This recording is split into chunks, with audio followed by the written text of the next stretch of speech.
One of the biggest factors in chiropractic is called co-regulation. When babies are born, they do not have an ability to self-regulate.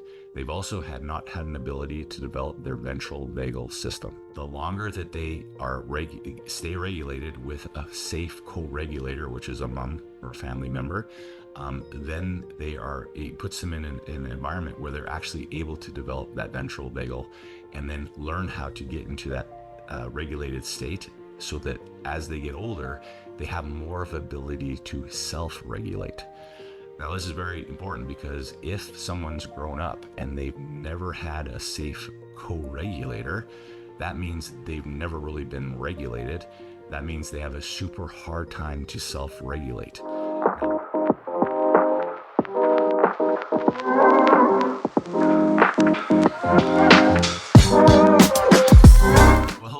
And welcome to another episode of the Informed Chiropractor. This is Dr. Don MacDonald, your host, and it's time for another solo session. As you guys know, if you followed our podcast in the previous years, we often take the summer off here in Canada so that we can golf and do lots of fun things. So this is our last podcast episode just for a little bit. We'll be bringing it back here probably the end of August or September. But I just wanted to drop in here because I like to just periodically give kind of a what's new, what's going on. And so we were very happy to the last two events that we did was our level 2 MacDonald Safety Corridor, and we did one in Denver at the beginning of May, and then we just came back a few weeks ago from doing our level 2 and our the neuro engaged chiropractor event for chiropractors and their teams in Australia. And so I just wanted to kind of give some highlights from some of those.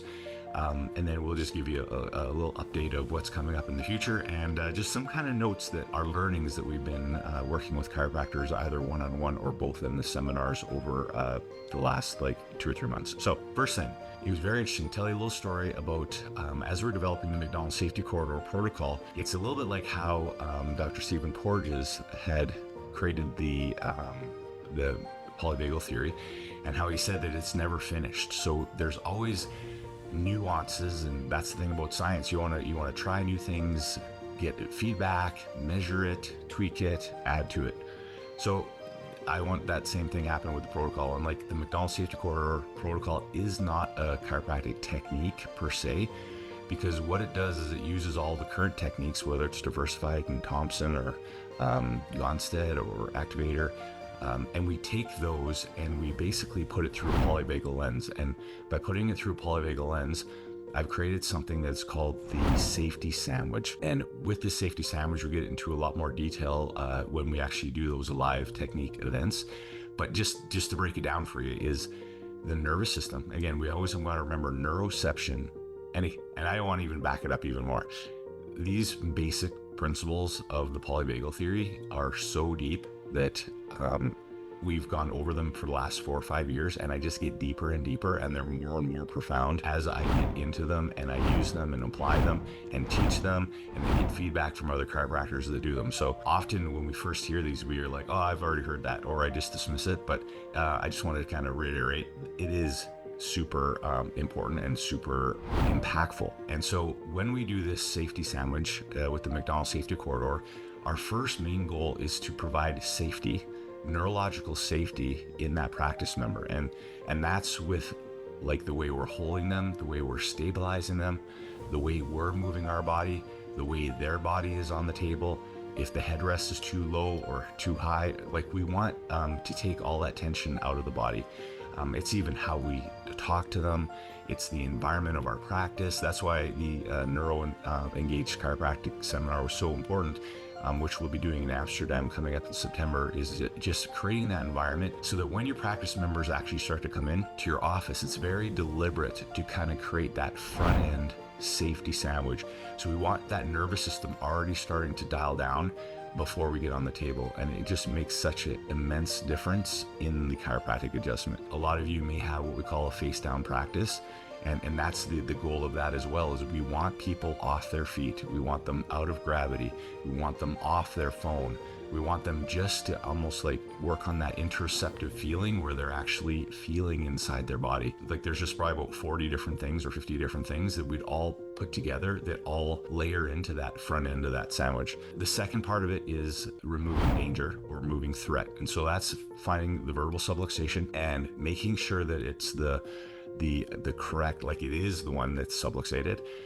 We do talk about, some schools are doing the lumbar roll or just the cervical either way without really determining which vertebra is subluxated. And so it is super important that we find the correct alignment, the correct listening, and the correct line of drive. And so the line of drive, especially if you're doing any kind of manual or even drops, we want to make sure that that line of drive is anatomically aligned with what's going on in that system. Because when we're removing that threat cue, if they have the safety sandwich set up at the front end and we have a nice crisp thrust or a nice force application that is going to be interpreted by the nervous system as a constructive force, that's the main thing. That's the subluxation, removing the subluxation, getting that force application to remove the danger cue to the nervous system where we have a subluxation or misalignment or dysfunction. Like the funny thing about this is it doesn't matter if you're on the vitalistic end of it or you're on the mechanistic, like joint lesion restriction.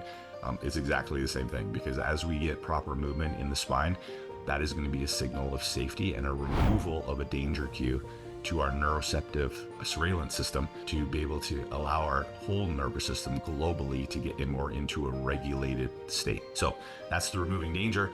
And then on the back end of it, again, we see a lot of these videos on YouTube where people like do this big huge thrust and like throw their hands in the air and make it very dramatic. We try to do the opposite. We try to make it kind of boring. Like once we've removed that threat, that danger cue, address that subluxation, we stick right with them and we have them breathe through it. We either use some traction or some compression, or just take it through a nice even range of motion so that we're basically, we remove that threat. Now we're putting another safety cue back into the nervous system at the back end of that adjustment so that we can really process that what happened was good. We always say, if you had someone who's in like a war zone and you just take them out of the danger. So we just remove the danger and we put them into a society that's safe and we just leave them like that. I think we all realize that we're not done. Just because the person we've removed the cues of danger does not mean they're going to instantly go into a regulated state. They need safety cues, and so they might need counseling. They might need people to hang around. They need co-regulators so that they can recover.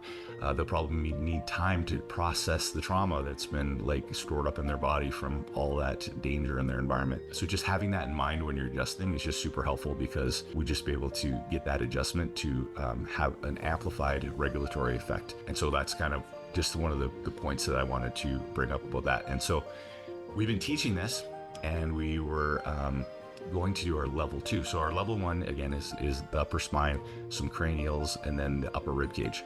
And because that's right where the vagus nerve comes out of the occiput, the tissue all around the base of our skull. That's why upper cervical is so important, is that if it's in a state of threat, the vagus is going to pick up on that physiological threat and it's going to dysregulate our nervous system. Then the vagus goes right down, comes over atlas, comes right down the cervical spine, and then enters up right close to that first rib.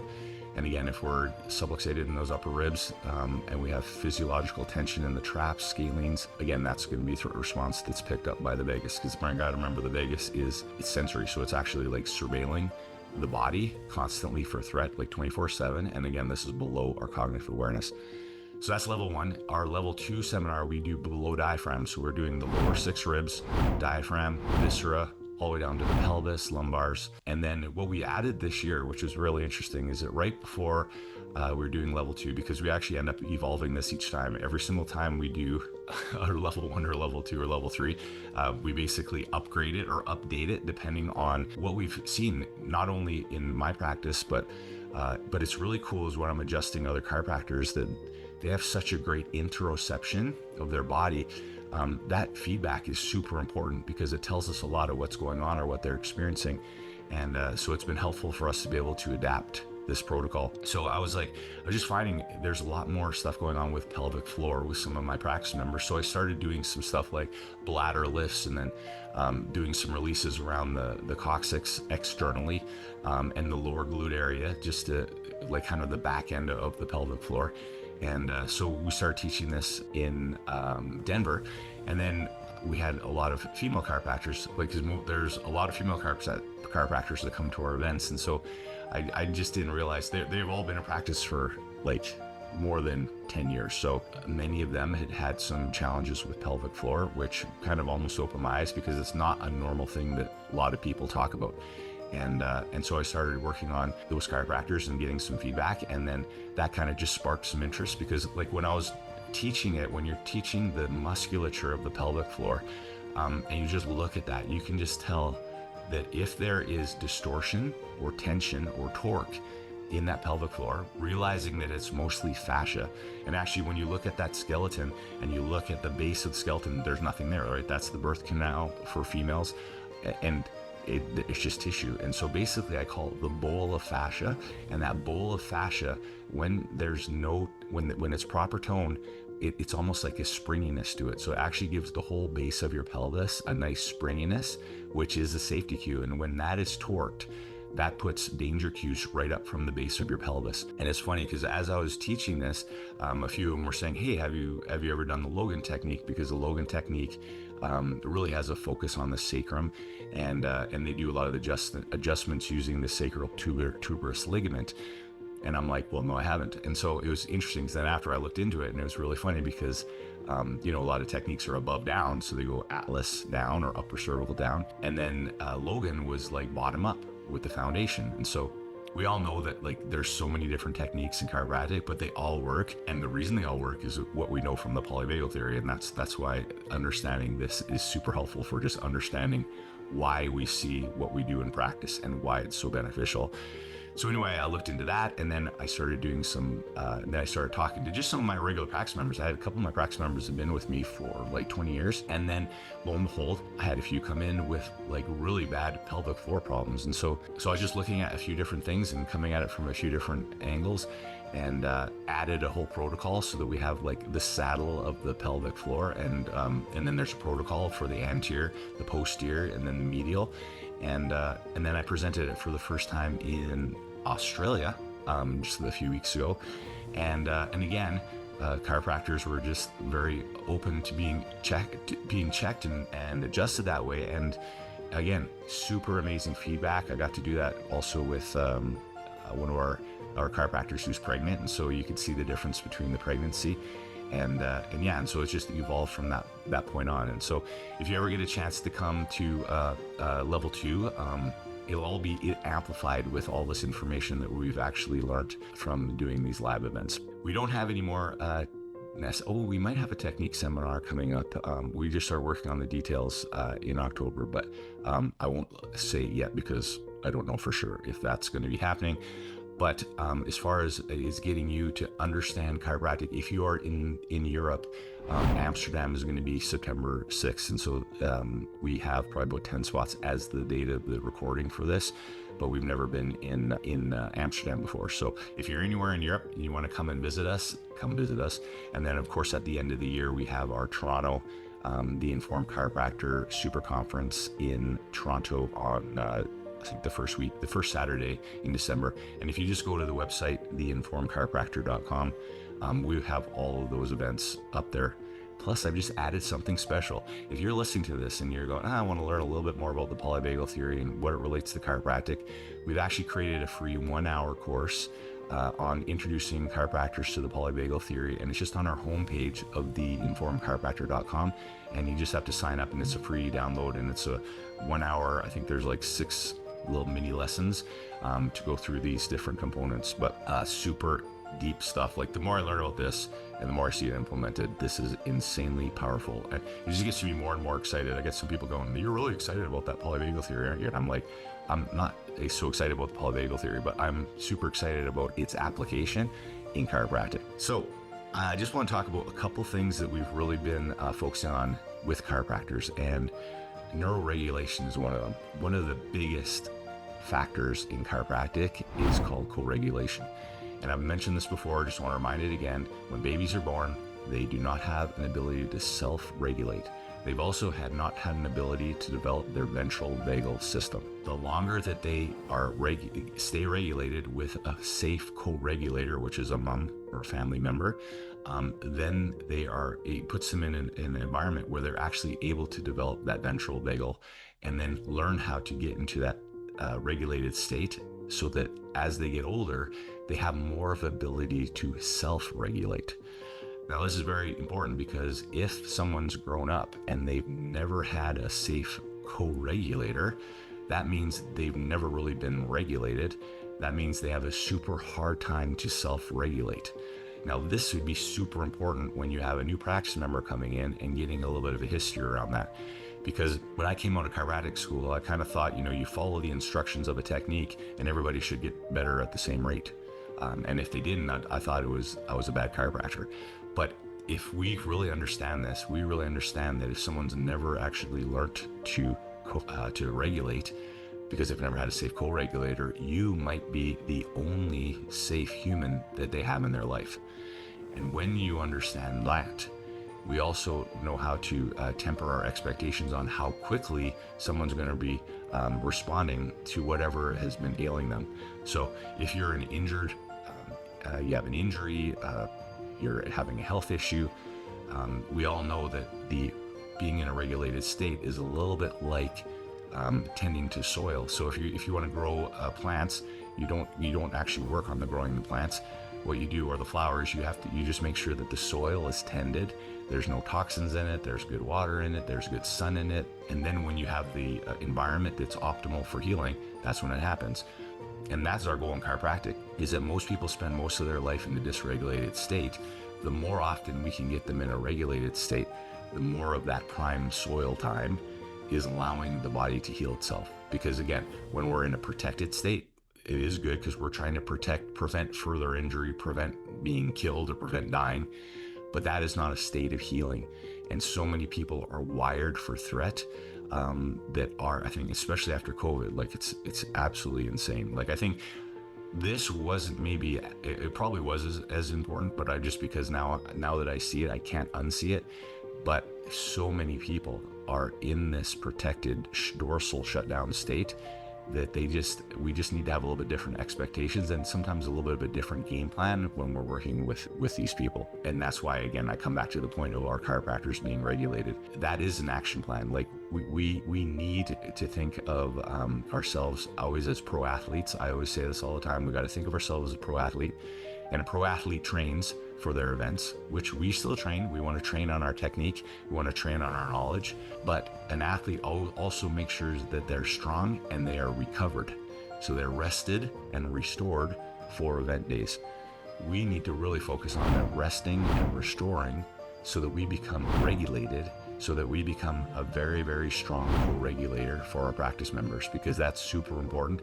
Because we always say we could have two chiropractors giving the same adjustment to the same person, totally different response. And that's because neuroception, which is a super powerful phenomenon in the body, is below awareness. It's our nervous system monitoring the environment 24/7, and especially with other people, it's monitoring their neuroceptive. So our neuroception is monitoring what's coming off of other people.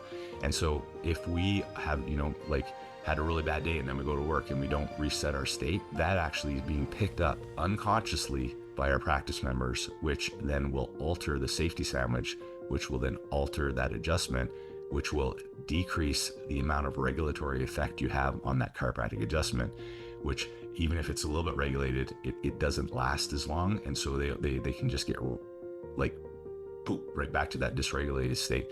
And then we get frustrated in our practice, which then dysregulates us, which then makes us a worse co-regulator. You can see how this kind of snowballs up and then snowballs down.